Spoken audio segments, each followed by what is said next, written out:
नमस्कार। भैया दूज की आप सभी को हार्दिक शुभकामनाएं। कल्पना कीजिए कि मृत्यु के देवता यमराज, क्या कोई उन्हें अपने घर बुलाना चाहेगा? पर एक ऐसी बहन थी जो अपने भाई को दुनिया के सबसे खतरनाक, सबसे व्यस्त व्यक्ति होने के बावजूद भी बार बार प्रेम से बुलाती थी। यह कथा है सूर्यपुत्र यमराज और उनकी बहन यमुना की, जो हमें सिखाती है कि मृत्यु के भय से भी बड़ा भाई बहन के रिश्ते का अटूट प्रेम होता है। सूर्यदेव और उनकी पत्नी संज्ञा देवी के पुत्र थे यमराज और पुत्री थी यमुना। यमराज अपने कर्तव्य में इतने व्यस्त रहते थे कि उन्हें अपनी बहन यमुना से मिलने का समय ही नहीं मिलता था। यमुना अपने भाई से बहुत प्रेम करती थी। वह हर बार उन्हें अपने घर आकर भोजन करने का निमंत्रण देती थी, लेकिन यमराज हमेशा व्यस्त के कारण टाल देते थे। यमुना की आंखों में हमेशा अपने भाई से ना मिल पाने की उदासी रहती थी। कार्तिक मास के शुक्ल पक्ष की तृतीया तिथि को यमुना ने फिर यमराज को निमंत्रण भेजा।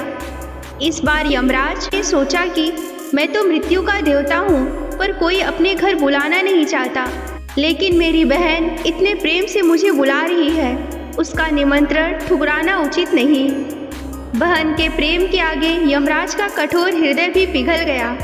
उन्होंने यमलोक से विश्राम करके यमुना के घर जाने का निर्णय लिया। उनकी आने की खबर से यमुना अत्यंत प्रसन्न हो गई। उन्होंने खुशी से भाई का स्वागत किया, आसन दिया और अपने हाथों से बनाए तरह तरह के स्वादिष्ट व्यंजन खिलाए। बहन के प्रेम और सेवा सत्कार से यमराज बहुत प्रसन्न हुए। उन्होंने वरदान मांगने को कहा। यमुना ने कहा, हे भाई, मैं आपसे यह वरदान मांगती हूँ कि आप प्रतिवर्ष इस तिथि पर मेरे घर भोजन करने को आए, और आज के दिन जो भी बहन अपने भाई को आदर सत्कार से तिलक करके भोजन कराए, उसे आपका भय न रहे, वह अकाल मृत्यु से मुक्त हो जाए। बहन यमुना के इस अद्भुत प्रेम और निस्वार्थ भाव को देखकर यमराज भावुक हो गए।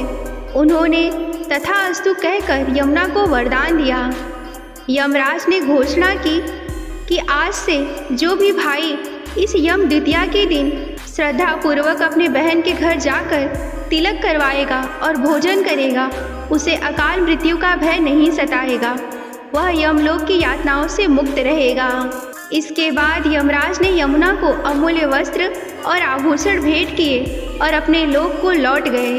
तभी से यह पर्व भाई बहन के अटूट प्रेम और विश्वास के रूप में मनाया जाने लगा, जिसे भाई दूज या यम द्वितीया भी कहते हैं। यह कथा सिद्ध करती है कि प्रेम और आस्था की शक्ति स्वयं काल के भय को भी दूर करने की क्षमता रखती है। भाई दूज भाई की दीर्घायु होने की कामना के साथ साथ यह भी याद दिलाता है कि बहन का निश्चल प्रेम भाई को स्वयं मृत्यु की भय से मुक्ति दिला सकता है। यह त्यौहार भाई बहन के बीच पवित्र और शक्तिशाली बंधन का प्रतीक है। यह कथा आप सभी को कैसा लगा, हमें कमेंट करके ज़रूर बताएं। नमस्कार। हर हर महादेव।